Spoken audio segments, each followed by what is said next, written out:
Nunca pensé que el día más vergonzoso de mi vida iba a convertirse en el punto de partida de todo lo bueno que me pasó después. Pero así fue.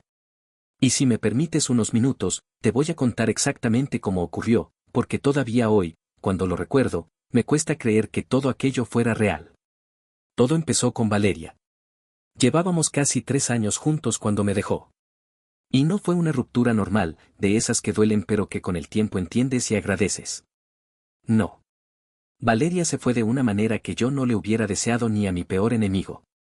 Me dejó un martes por la noche. Sin discusión previa, sin señales claras, sin demasiada explicación. Llegué a casa después del trabajo y había una maleta mía hecha en la entrada. Ella estaba sentada en el sofá con los brazos cruzados y me dijo que lo nuestro había terminado, que necesitaba el apartamento para ella sola, y que podía volver a recoger el resto de mis cosas el fin de semana siguiente. Me quedé sin palabras. Le pregunté si había alguien más, si había hecho algo mal, si podíamos hablar. Me dijo que no había nada que hablar, que lo tenía claro desde hacía tiempo, y que lo mejor era que no complicáramos las cosas. Me fui con la maleta y un nudo en el estómago que tardó semanas en deshacerse. Lo de la deuda me lo enteré después. Semanas más tarde, cuando empezaron a llegar avisos al correo.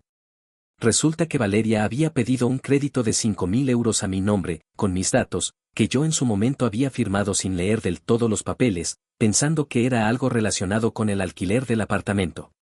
El dinero se lo había gastado ella. Y la deuda era mía. Me quedé en casa de mi hermano Marcos durante casi 2 meses.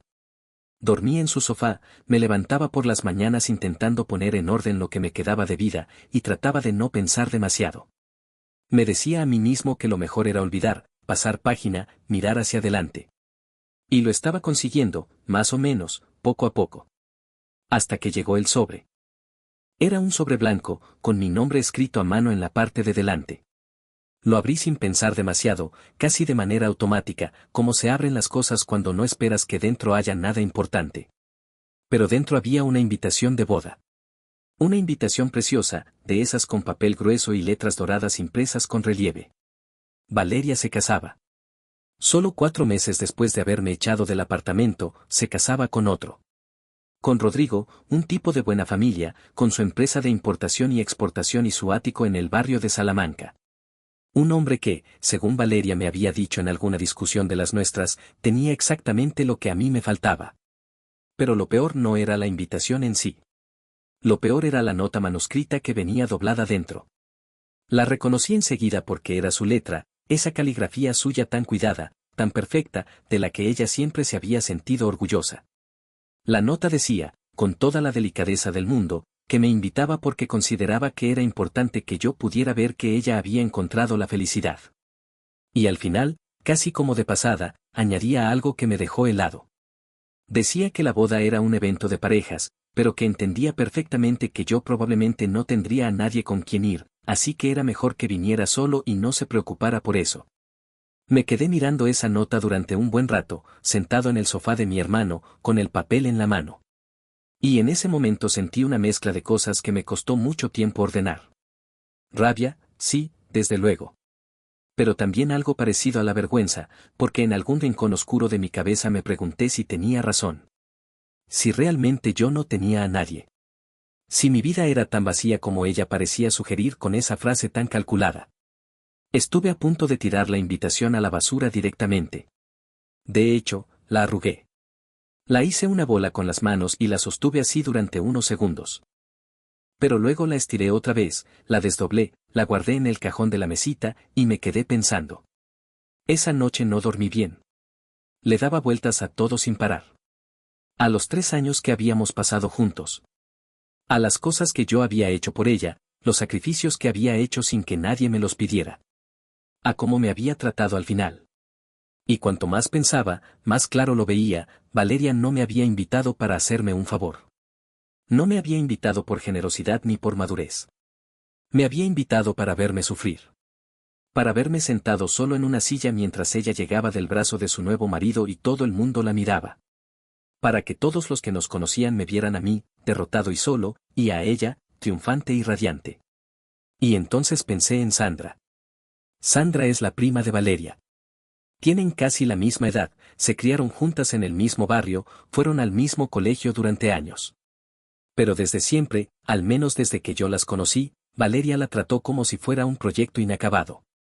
Le decía, con esa crueldad tan suya que siempre iba disfrazada de consejo bien intencionado, que debería arreglarse más, que debería relacionarse con gente diferente, que con su cara y con lo que tenía podría conseguir mucho más si pusiera un poco más de su parte.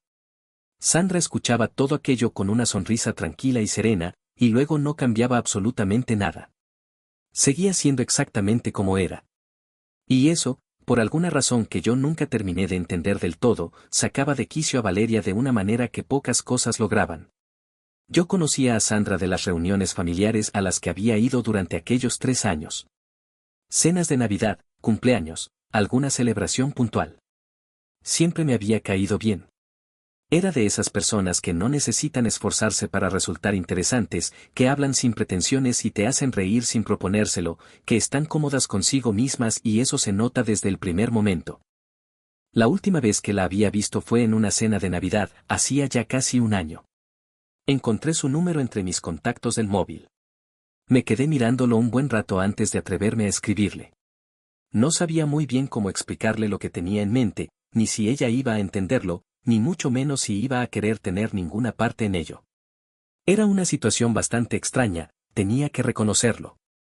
Pero al final le escribí. Le dije que había recibido la invitación de boda de su prima, que me había mandado una nota que no era precisamente amable, y que estaba pensando en hacer algo al respecto. Le pregunté si podíamos hablar. Me contestó al cabo de unos minutos. Me dijo que sí, que cuando quisiera. Nos tomamos un café al día siguiente, en una terraza cerca de su trabajo en el centro. Le conté todo con detalle. La nota, la invitación, la intención tan evidente que yo le veía a Valeria detrás de todo aquello. Y mientras hablaba, Sandra me miraba con esa expresión suya de no sorprenderse de nada, de haberlo visto ya todo. Cuando terminé, se quedó un momento en silencio, dándole vueltas a la cucharilla en el café. Y luego me dijo que su prima llevaba años haciendo ese tipo de cosas, que no era ni la primera ni la segunda vez que tenía constancia de algo así, y que sí, que ella iría conmigo a la boda si yo lo consideraba oportuno. Pero me pidió una cosa antes de cerrar el trato. Me dijo que no quería que aquello fuera una venganza de las malas, de las que dejan un rastro feo y hacen que uno acabe sintiéndose peor que al principio. Me dijo que si íbamos a hacer algo, tenía que ser con elegancia. Con la cabeza alta y sin perder la compostura en ningún momento. Que la mejor respuesta que podíamos darle a Valeria era simplemente aparecer bien, comportarnos bien, y dejar que ella sola se encargara de desmoronarse si eso era lo que iba a pasar. Le dije que de acuerdo. Y lo decía en serio. La boda era un sábado de junio, en una finca en las afueras de Madrid. Uno de esos lugares con jardines enormes bien cuidados y salones con arañas de cristal en el techo, de los que salen en las revistas de bodas. Valeria siempre había tenido muy buen gusto para las formas. Eso no se lo podía quitar nadie. Llegamos con el tiempo justo. Sandra llevaba un vestido de color verde botella, sin adornos, muy sencillo a primera vista, pero que le quedaba de una manera que era difícil no mirarla. Yo iba de traje oscuro y corbata granate. Nada llamativo. Solo correcto. Habíamos hablado de eso también, de no llamar la atención más de lo necesario, de que nuestra presencia hablara por sí sola sin necesidad de exagerar nada. Cuando entramos en el jardín donde los invitados esperaban el inicio de la ceremonia, noté enseguida las miradas. Algunas eran de curiosidad pura, otras de sorpresa, alguna de incomodidad. Había gente que nos conocía a los dos, que sabía perfectamente quién era yo, quién era Sandra, y qué relación tenían cada uno con la novia. Y que claramente no nos esperaba juntos en ese sitio. Encontramos nuestros asientos, saludamos a los que nos saludaron, y esperamos sin decir demasiado. Valeria llegó del brazo de su padre. Iba preciosa, no voy a mentir en eso porque no tiene sentido. Llevaba un vestido largo con una cola discreta, el pelo recogido con mucho cuidado, y una expresión en la cara que yo conocía demasiado bien, esa mezcla de seguridad calculada y de necesitar que todos la miren. Caminó por el pasillo central mirando a los invitados con esa sonrisa que reservaba para las ocasiones especiales. Y entonces me miró a mí. No sé exactamente qué esperaba encontrar. Supongo que me esperaba solo, un poco encogido, intentando pasar lo más desapercibido posible. Lo que vio fue que yo estaba sentado tranquilamente junto a Sandra, que en ese preciso momento le sostuvo la mirada con una calma que a mí me dejó sin palabras. Valeria no se detuvo, siguió caminando hacia el altar, pero la sonrisa le cambió por una fracción de segundo. Solo una fracción. Pero yo la vi. Y sé que Sandra también la vio, aunque no dijo nada. La ceremonia fue larga, como suelen serlo estas cosas. Hubo lecturas, hubo música en vivo, hubo el momento en que el juez preguntó si alguien tenía algo que decir y todo el mundo se quedó en silencio con esa incomodidad contenida de siempre. Y luego vinieron los votos, y los aplausos, y las fotos interminables. En el banquete fue cuando ocurrió lo que todavía hoy no termino de entender del todo cómo pasó exactamente.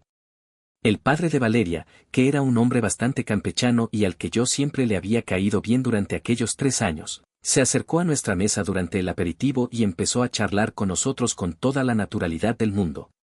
Preguntó cómo estábamos, cómo nos conocíamos Sandra y yo, ese tipo de conversación ligera que se tiene en las bodas. Y en un momento dado, mirando a Sandra con cariño evidente, le dijo que se alegraba mucho de verla tan bien, y que si en algún momento quería decir unas palabras durante el brindis, que estaba más que invitada, que la familia siempre agradecía que hablaran los que la conocían de verdad. Sandra me miró un instante. Yo no supe qué decirle con los ojos. Ella sonrió al padre de Valeria y le dijo que muchas gracias, que lo pensaría. Lo pensó durante exactamente 20 minutos, que fue el tiempo que pasó entre esa conversación y el momento del brindis. Y cuando llegó ese momento, levantó la mano con discreción, pidió el micrófono con toda la calma del mundo, y habló. No voy a intentar reproducir exactamente cada palabra de lo que dijo porque no las recuerdo todas con precisión. Pero sí recuerdo muy bien la esencia, el hilo de lo que dijo, porque lo he pensado muchas veces desde entonces. Habló de que las bodas son de esos momentos en los que la gente se muestra tal como es de verdad, no la versión que uno prepara para las fotos, sino la versión que lleva dentro. Habló de que la elegancia auténtica no tiene nada que ver con el sitio donde uno celebra su boda ni con el vestido que lleva puesto, sino con cómo trata a las personas que tiene alrededor, especialmente a las que no le pueden dar nada a cambio. Habló de que la felicidad que se construye sobre la necesidad de que otros sean menos, de que otros estén peor, de que otros se sientan pequeños, es una felicidad que tiene los cimientos muy frágiles. No nombró a nadie. En ningún momento. No hizo falta. Hubo un silencio cuando terminó que duró quizás 3 o 4 segundos. Y luego vinieron los aplausos. Muchos aplausos. Vi que había gente que la miraba con una especie de reconocimiento, como si le hubiera dicho algo que ellos ya sentían pero no habían sabido formular. Y yo vi la cara de Valeria, que estaba sentada en la mesa de honor, y vi que tenía los labios apretados y los ojos clavados en un punto fijo de la pared, sin mirar a nadie. Alguien grabó el discurso con el móvil. No sé quién fue ni en qué momento lo decidió. El caso es que al día siguiente ese video ya estaba circulando entre la gente que había estado en la boda, y de ahí saltó a algunas cuentas de redes sociales, y de pronto empezaron a aparecer comentarios de gente que no conocía a ninguno de los que habíamos estado allí pero que decía que ese discurso les había tocado algo, que les había dicho algo que necesitaban escuchar. Nunca fue viral de manera grande, no hubo millones de reproducciones ni salió en ningún medio. Pero sí llegó a bastante gente. Y durante varios días, Sandra recibió mensajes de personas que no conocía de nada diciéndole que les había resonado, que gracias. De Valeria no supe gran cosa durante las semanas que siguieron. Me llegaron comentarios de terceros, de esos que siempre llegan por caminos indirectos, de que la luna de miel no había ido especialmente bien. Y que su nuevo marido, que curiosamente no había estado presente durante el brindis sino fuera del salón hablando por teléfono con alguien, había tenido sus propias preguntas cuando el video empezó a circular y llegó a sus manos. No sé qué pasó exactamente entre ellos después de eso. No me corresponde saberlo y tampoco me importa demasiado. Lo que sí sé con toda claridad es lo que pasó entre Sandra y yo. Después de la boda empezamos a quedar. Al principio con la excusa natural de hablar de cómo había ido todo, de repasar los detalles, de reírnos un poco de lo que habíamos vivido juntos ese día. Luego simplemente porque nos apetecía vernos, sin necesidad de ninguna excusa. Descubrí que era aún más interesante de lo que yo recordaba de aquellas cenas familiares. Que tenía una manera de ver las cosas que a mí me hacía pensar de verdad. Que con ella no había necesidad de esforzarse en aparentar nada ni en ser nadie que uno no es. Que podíamos estar en silencio sin que resultara incómodo. Llevamos ya casi 8 meses juntos. No hemos hecho grandes declaraciones ni hablado de planes de futuro complicados. Simplemente estamos bien. Y hay algo en esa sencillez que me parece más valioso que cualquier cosa que yo haya tenido antes. Cuando pienso en la nota de Valeria, en esa frase tan medida sobre que era mejor que fuera solo porque probablemente no tendría a nadie, a veces me da algo que se parece a la gratitud. Porque si no hubiera sido por esa nota, nunca me habría atrevido a llamar a Sandra. Y si no hubiera llamado a Sandra, no estaría donde estoy ahora. No habría conocido a alguien que me enseñó, sin proponérselo, que la dignidad no se defiende con ruido, sino con calma. La verdadera derrota de Valeria no ocurrió en el jardín de esa finca ni delante de ningún micrófono. Ocurrió mucho antes, en el momento en que decidió que la única manera de sentirse grande era hacer que los demás se sintieran pequeños. Si te gustan este tipo de videos, dale a me gusta y suscríbete.